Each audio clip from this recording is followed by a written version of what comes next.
So how do you feel about your mother now? I love her, and I want our relationship to get better. Basically, for 25 years, she wasn't in my life. You know, when I was 25, she re-entered my life, and I'm proud of her for the little business that she has. Well, you know, life is very fragile.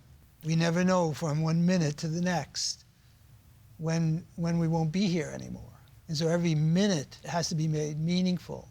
And it doesn't make sense to go through life angry or disappointed. When the chips were down, your mother was there for you. And you also were very frank with us, though I think you are your mother's son. I hear your mother in you. You know, your mother said she's alpha, she's a tough lady. I can imagine. But it takes a certain amount of strength, inner strength and courage to do that. And we all fall on hard times.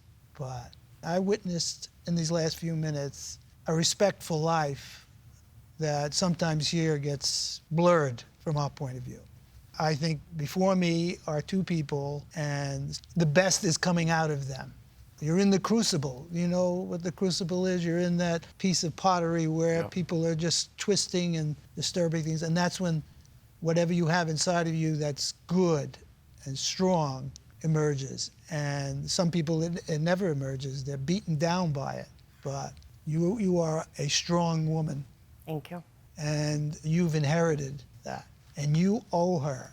You owe her not only the $5,000, but you owe her your love and your respect. And I wish I could incorporate that into my verdict, our verdict. I'll definitely take your advice. And I wish you both well. I don't have any other questions. Do you have any questions? I just want to ask you really briefly, Mr. Stockhouse, because one of your claims is that you had some money that was owed from the shop due to you. Tell me a little bit about that. I'd kind of seen how she made money, and I did the same thing. I went out and I started buying knickknacks and small items, clocks, anything that I could really find, electronics, going to Savers and Goodwill and all those places. And I started reselling them. So I had a little room down in her basement that had items in it. Can you estimate the value of those items? 500 maybe to 1,000, around that. Is that accurate, Ms. Jewell? Or were there items that he left behind that he had... they're still in the basement. Still in the basement, so they could still be sold? Right. Okay. I have no further questions. None for me. Time to... Thank you. We're going to excuse you both now while we deliberate in this case. This is a very open shut case, and I think It was, yes. Judge Corriero, you said it perfectly when you said this is actually no longer about the $5,000, right? We know that the defendant owes his mom $5,000. The defendant knows he owes his mother $5,000. So she's owed that. The evidence proves that. So, I mean... And I think that really the turning point there was the fact that he wasn't aware of how ill she was when that whole thing transpired. So, and if we can bring the two of them a foot closer together, I think that's even better justice. I think they're there. You know, pretty much they're there. Okay. You know? All right, we have a verdict. Great. This courtroom is again in session. This was a very easy decision for us. We came up with a unanimous verdict, so we all agree that, Ms. Jewell, you are owed the $5,000. And Mr. Stockhouse, you don't deny that. And I believe that you understand that you're responsible for this amount of money.